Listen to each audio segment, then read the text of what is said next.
নমস্কার বন্ধুরা, green gardening family YouTube চ্যানেলে আপনাদের স্বাগত। সবাইকে আন্তরিক অভিনন্দন জানিয়ে শুরু করছি আজকের ভিডিও। আশা করি সবাই ভালো আছেন, সুস্থ আছেন, আনন্দে আছেন। বন্ধুরা, থিপস মাইটসের উপদ্রবে আমাদের নাজেহাল অবস্থা, তার সাথে আবার নিত্য নতুন ছত্রাকের আবির্ভাব। এদের দমন করার জন্য বাজার থেকে সব রকম কীটনাশক আমরা প্রয়োগ করি আমাদের প্রিয় গাছগুলোকে বাঁচানোর জন্য। বেশ কয়েকদিন পরিবেশ থমথমে, কিছুদিন পর আবার আগমন ঘটে এই সমস্ত গাছের শত্রুদের। তালিকা বেশ দীর্ঘ। পিঁপড়ে, মিলিবাগ, সাদামাছি, শামুক, কেন্ন, লেদা পোকা, জাপ পোকা, লাল মাকড়। অনেক গাছের শত্রু তো আবার চোখেই দেখা যায় না। তবে আর না বন্ধু, আজ যে আমরা গাছের শত্রুর জন্য বোমভাস্ত্র প্রয়োগ করব, পৃথিবীর সব রকম ক্ষতিকর কীটের বিনাশ অবধারিত। এই বোমভাস্ত্রটি হল ন্যাপথালিন বা ন্যাপথলিন, অর্থাৎ মথবল, বাংলায় যার নাম পতঙ্গ গোলা। আজকের ভিডিওটি পুরো ধৈর্য ধরে দেখুন বন্ধু। 100% নিশ্চিত থাকুন আপনার বাগানে গাছের কোনো শত্রু প্রবেশ করতেই পারবে না। একটা নয়, কয়েকটি পদ্ধতি আমরা দেখাবো কখন, কিভাবে, কতটা গাছে ন্যাপথলিন প্রয়োগ করবেন, কি কি সাবধানতা অবলম্বন করবেন। একেবারে জলের মতো পরিষ্কার হয়ে যাবে আজ। ভিডিওটি যদি ভালো লাগে লাইক, শেয়ার, কমেন্টস করবেন, বন্ধুদের কাছে শেয়ার করবেন।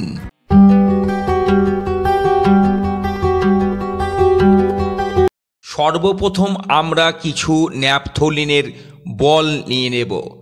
ন্যাপথলিন কি ক্ষতিকর, মানব শরীরে কি প্রভাব ফেলতে পারে?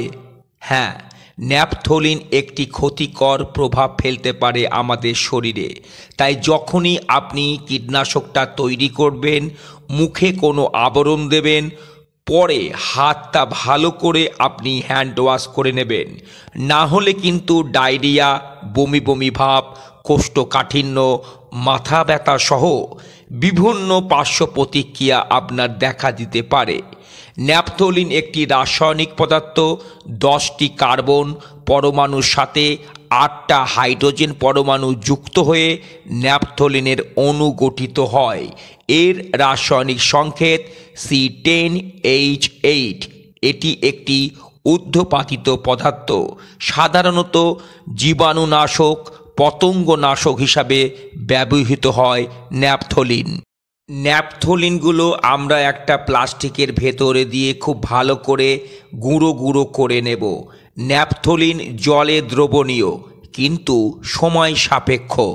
এবার আমরা 1 লিটার পরিষ্কার জল নিয়ে নেব।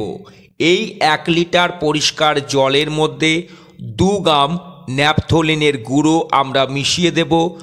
ন্যাপথলিন জলে গুলে যায়, কিন্তু সময় লাগে। আপনাকে কিন্তু কয়েক ঘন্টা অপেক্ষা করতে হবে। ন্যাপথলিন ব্যবহার অধিক গাছে করা যাবে না। উদ্ভিদ কোষ বেশি ন্যাপথলিন কখনোই সহ্য করতে পারে না। তাই সবসময় মনে রাখবেন, 1 লিটার জলে 2 গ্রামের অধিক একদম নয়। এবার আমরা যেটা নেব 5 ml ভিনিগার। কম বেশি আমরা বাড়িতে সবাই প্রায় ব্যবহার করি ভিনিগার। এছাড়া যদি আপনি মনে করেন এর পরিবর্তে হলুদ গুঁড়ো নেবেন, 5 গ্রাম নিতে পারেন। আমরা যেহেতু ভিনিগারটা নেব তাই আমরা হলুদ গুঁড়োটা নিচ্ছি না। ভিনিগার অ্যাসিটিক অ্যাসিড ও 6 থেকে 10% জলের মিশ্রণে তৈরি হয়। চিনি বা ইথানলকে গাজন প্রক্রিয়ার মাধ্যমে ভিনিগার তৈরি হয়। বিদেশের কৃষি ব্যবস্থার উন্নতিতে ভিনিগারের অবদান রয়েছে। আপনি যখন কীটনাশক তৈরি করবেন, ঘরোয়া উপায়ে যে কোনো পদ্ধতিতেই আপনি ভিনিগারটা ব্যবহার করতে পারেন। এবার আমরা এই 5 ml ভিনিগারটা আমরা এর মধ্যে দিয়ে দেব। দেওয়ার পরে খুব ভালো করে আমরা একটু নেড়ে দেব। এবার আমরা যেটা নেব হ্যান্ড ওয়াশ। আপনারা শ্যাম্পু নিতে পারেন, তবে হ্যান্ড ওয়াশটাই বেশি কার্যকর কীটনাশক তৈরির ক্ষেত্রে। এর মধ্যে গ্লিসারল, অ্যালকোহল, হাইড্রোজেন পারঅক্সাইড থাকে। তাই আপনারা যখনই ঘরোয়া পদ্ধতিতে কোনো কীটনাশক তৈরি করবেন, হ্যান্ড ওয়াশটা অবশ্যই দেওয়ার চেষ্টা করবেন। আশা করি সেটা আরও বেশি পাওয়ারফুল, কার্যকরী হয়ে উঠবে। আমরা 5 ml হ্যান্ড ওয়াশটা এই দ্রবণের ভেতরে আমরা দেওয়ার পরে খুব ভালোভাবে নেড়ে নেব। আমাদের কয়েক ঘন্টা অপেক্ষা করতে হবে। আমরা কিছু ঢাকা দিয়ে রেখে দেব কয়েক ঘন্টার জন্য। বেশ কয়েক ঘন্টা পর এই দ্রবণটা যখন ভালোভাবে গুলে যাবে, আমরা তখন একটা ছাঁকনি দিয়ে ছেঁকে নেব। তারপর আমরা স্প্রে মেশিনের ভেতরে ভালো করে পুরে আমরা গাছে প্রয়োগ করব। খুব সকালবেলায় কিংবা বিকেলবেলায় আপনি গাছে প্রয়োগ করুন এই কীটনাশক। পৃথিবীর যত বড়ই শক্তিমান শত্রু হোক না গাছের, কেউ রেহাই পাবে না এই কীটনাশক থেকে। আপনি 100% নিশ্চিত থাকুন। পিঁপড়ে, মিলিবাগ, সাদামাছি, শামুক, কেন্দ্র, লেদা পোকা, জাপ পোকা, লাল মাকড় যাই বলুক না কেন, আপনার বাগানে প্রবেশ করতে পারবেই না। এই রকম সুতির কাপড়ে আপনারা ন্যাপথলিনগুলো বেঁধে গাছে ঝুলিয়ে রাখতে পারেন। ন্যাপথলিনের উগ্র গন্ধে কোনো ক্ষতিকর কীট পতঙ্গ আপনার গাছের কাছাকাছি আসবে না। আপনার গাছ সুরক্ষিত থাকবে বিভিন্ন ক্ষতিকর কীট পতঙ্গ থেকে। তবে কিছু সাবধানতা আমরা অবলম্বন করব।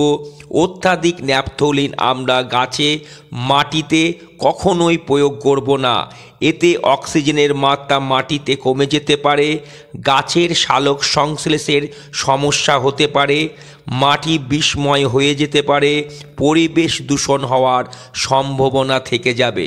সুতরাং আমরা যেভাবে বলছি আপনারা সেইভাবে ব্যবহার করুন। আপনার যদি গাছ ছোট হয় তাহলে ন্যাপথলিনগুলো টবের ওপরে রাখার পর একটা প্লাস্টিক দিয়ে আপনি ভালোভাবে ঢেকে দিন।